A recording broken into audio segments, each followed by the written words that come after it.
Lovelies. So I'm in a different location today. I'm in my car. I'm in my mom's car. Beep beep. So yes. So okay, let's go from the top. Happy New Year. So I'm here, bareface, still healing in certain areas, but you know, gotta keep it real. I recently washed my hair, so it's fuzzy. Don't mind it. I recently brought a workout outfit. I recently bought a workout outfit because I want to get inspired to go in the gym, so I'm trying to get comfortable with wearing the attire. But anyway, I had a foot injury. I went to the doctor today, the podiatrist, and I don't know why my nose just started running when I got on here with you guys. Lovelies. I feel like something always happens. Either I'm burping, my nose is running, or something else. But I went to the foot doctor today to figure out the issue because for the past 2 weeks I've had a numbness in my feet, and apparently I had suffered some nerve damage to my toes. Apparently it takes like about 3 months for the nerves to like grow back and not be inflamed. So pray for me, lovelies. If things don't get better in a month, I might have to get like a steroid injection in my toes. So lovelies, if you've listened to anything I say today,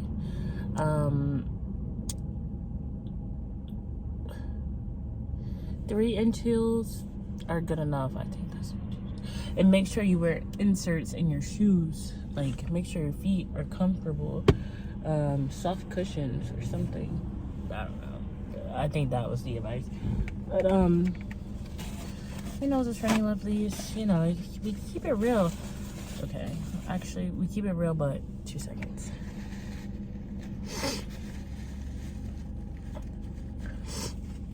Cause I'm already on here, you know. I gotta cover something.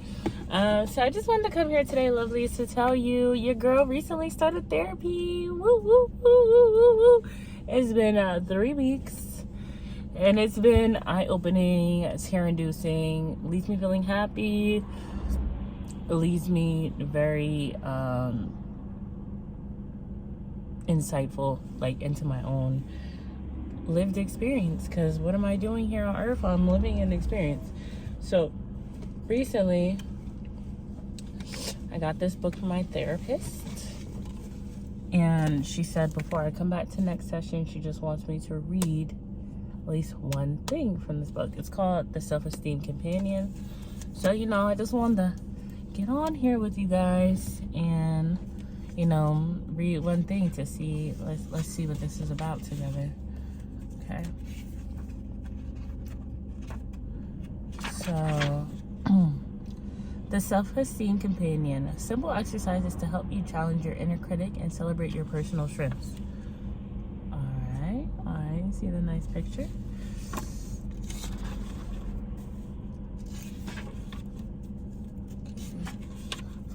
Hopefully it's good.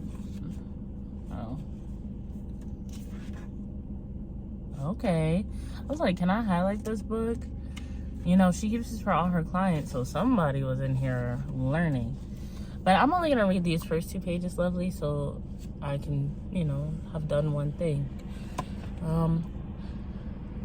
What is self-esteem anyway? Have you ever seen a t-shirt that reads, "Life's a beach"? It's a good image to help you understand self-esteem. If you have high self-esteem, you place yourself higher up on the beach of life, safe from the waves, where there's plenty of room to spread out your stuff on dry sand. You're conveniently close to the snack bar, bathrooms, and volleyball net. You feel warm and relaxed. You can wander around, talk to people, eat an ice cream cone, flirt a little, go down to the water for a swim, have a good time.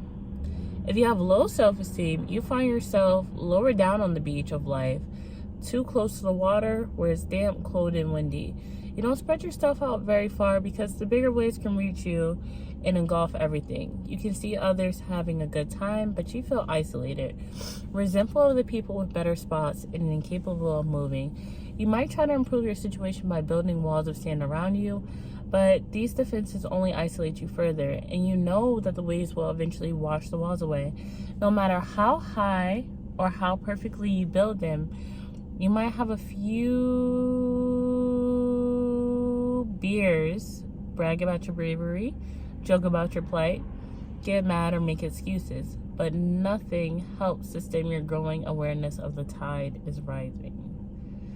If you don't like your spot on the self-esteem beach, you can start to improve your situation right now by taking this short quiz. It will help you begin to see how self-esteem operates in your life. Check the statement that are mostly true for you. Sorry, lovelies. 1. I would rather stay home than go to a party. It depends on the day, you know? Depends on the day. I was invited to a party today and I didn't go, so we're gonna say I'd rather stay home. 2. I sometimes overindulge in alcohol, drugs, tobacco, or food. Alright, keeping it real with you guys, I've gained, which I've shared transparently in past videos, I've gained a lot of weight recently. So I do overindulge a little bit in food. And New Year's, lovelies, I overindulge in alcohol way too much. So I have not drinking since New Year's because, whoa, that was OD. 3, I dress conservatively so I won't stand out. That's kind of true. Like all black, always all covered. Yeah, I'm trying to incorporate more color into my wardrobe though, but it hasn't happened yet, so yeah. 4, I feel it's important to justify my actions to others.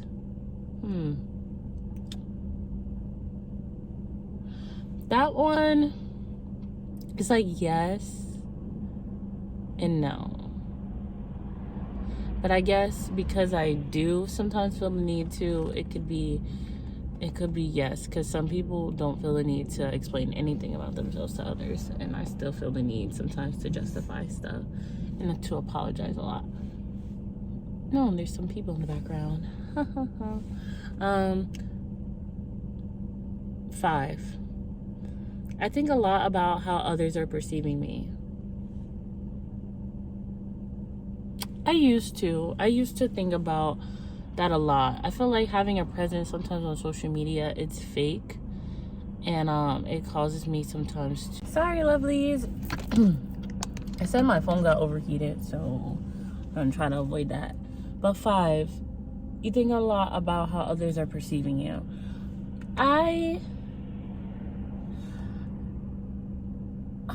It's hard because sometimes I feel like I kind of put up a defense mechanism of dissociating to not have to be in the present tense of having to deal with all those thoughts of other people perceiving me. I literally have social anxiety. I was telling you about that, lovelies. So when I'm not dissociating and I am in the present tense, I do tend to think a lot about how others are perceiving me. I like a good argument for its own sake. No. I mean, no. Not anymore. I'm healed, but maybe in the past. 7, I don't push myself forward or take risks at work or school. Now, I feel like I kind of been in a stagnant place and feeling a little bit lost recently. I'm progressing, but I could take more risks, you know? So, number 8, I feel angry at other people. Lately, I don't know what it is.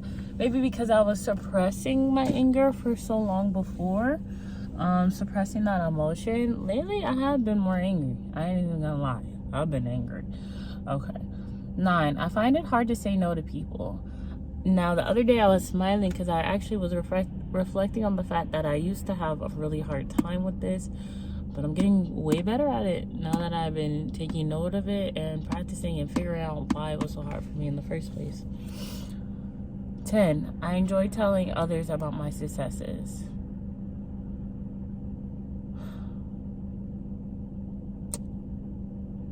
Now, this is something personal to me because I feel like I'm working on literally building up more self-love for self. And I could work on celebrating my successes more and letting other people know about what I succeed, but I have to recognize my own wins so that I can brag about them, and share them with others. These statements, okay, so now it says, this is a breakdown. The statements with odd numbers are meant to start you thinking about the ways low self-esteem makes you avoid certain people, situations, or feelings. Those with even numbers suggest ways you might feel compelled to defend against low self-esteem. These patterns can change. The rest of this book is about strengthening your sense of self-worth, so these old defenses are no longer necessary. I read one thing.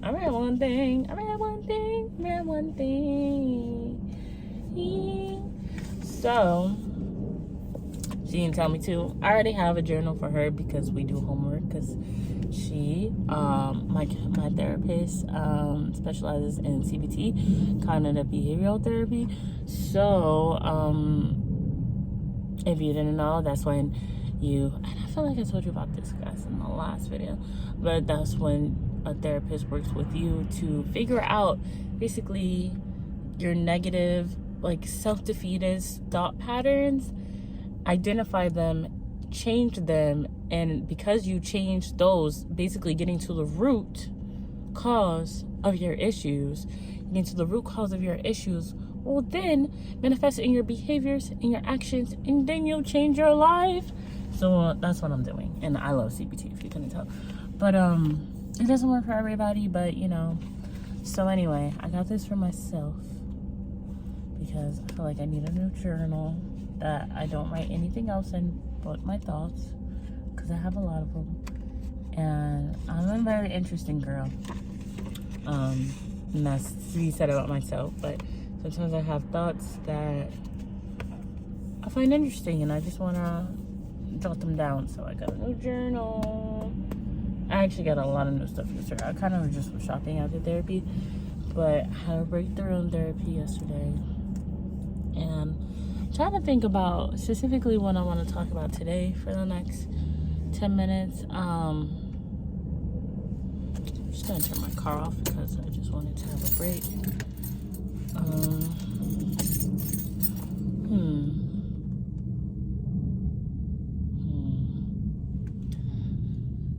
So apparently it's very, very normal to wake up in the morning and not want to get up and go and do things, and specifically go to work.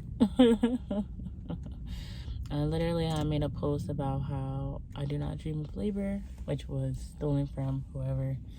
That was my inspiration. But I don't know, therapy definitely is helping me identify the issues in my current patterns, of life. I told my therapist, and I know you guys are gonna be like, what? I am perpetually late every day. That is just a fact. Okay, it's not really a fact. Sometimes I do make it on time, but 99.9% of the time I'm late every day. And you ready for this? I wake up every day, and sometimes earlier, at 5 a.m. in the morning. And I'm late every day to work at 9 a.m. It's 4 hours.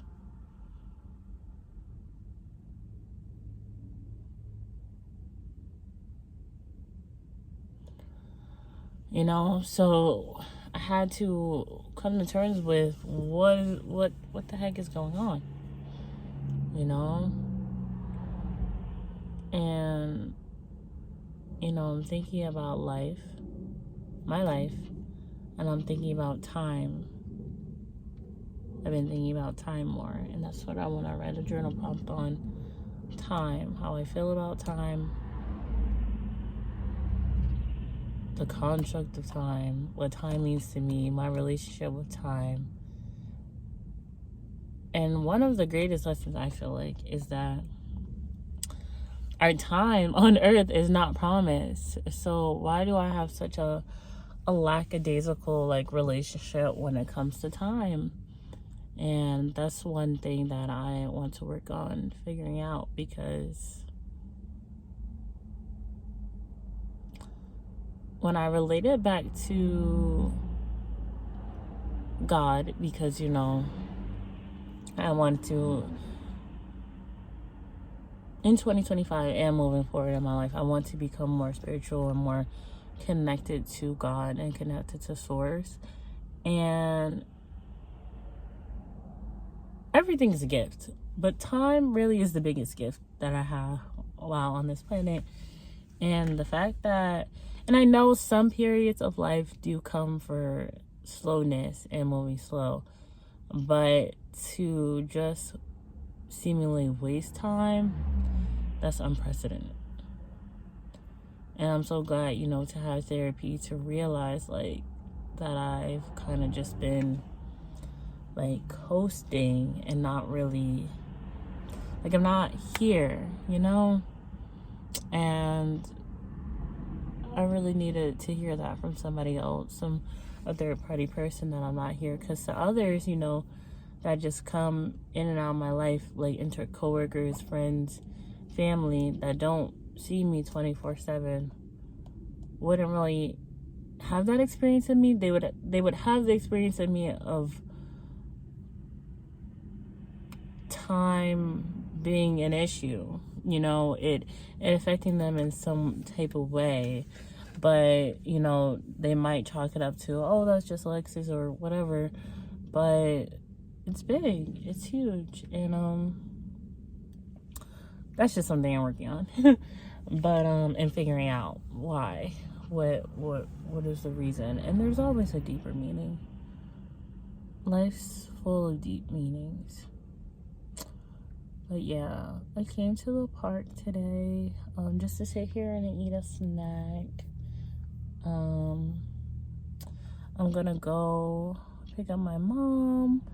She's so lovely.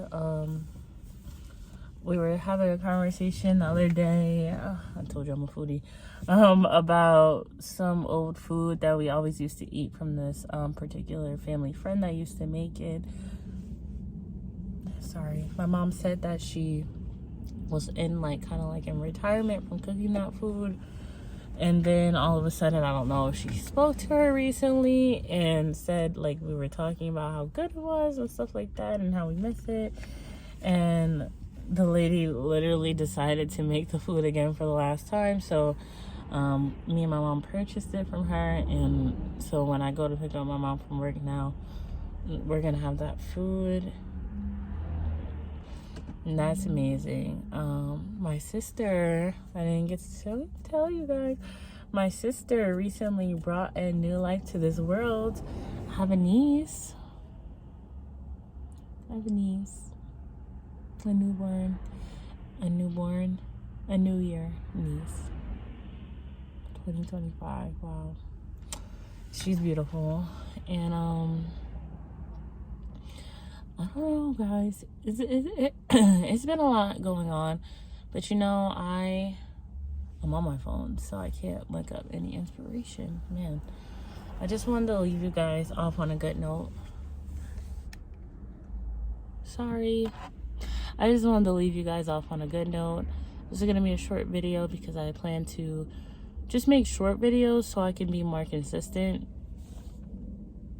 Because, you know, I really appreciate you guys, you know, writing in, talking with me, chatting with me about, you know, ancestry and different things like that. I really do appreciate you guys. If you guys ever want me to make specific videos on specific content, please let me know. And to leave you guys off on a good note.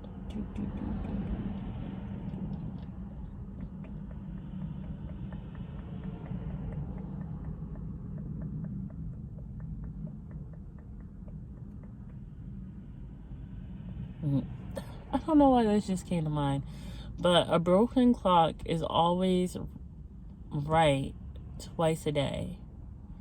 So it's not really, okay, my bad, guys. My phone got overheated again. I started saying something about a broken clock is wrong twice a day. Apply that how you may. to your life. But I was just gonna say,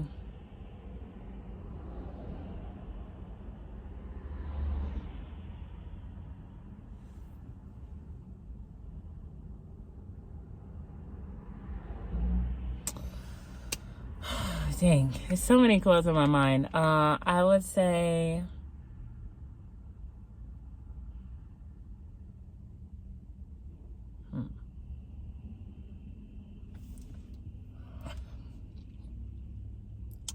your problems and issues with others are not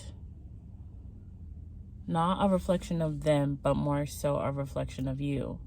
So instead of trying to change other people and shape and mold them into what you're looking for or expecting from them, it would better serve you to reflect on why you want this person to be this type of way, and what does that say about you, or why does this certain thing bother you, and what inside, and what does that thing that you're seeking in that other person, like, how can you give that to yourself, without trying to make them change? Because I don't know, I'm trying to take that other quote, doing the same thing over and over again is insanity, but expecting somebody to behave or act in the way that you want them to is insanity, because they're not you, and we can't control God's other creations. All we can control is ourselves and our own reactions to certain situations. So take that as you may, and I'll see you guys soon, and thank you for tuning in, lovelies. Bye.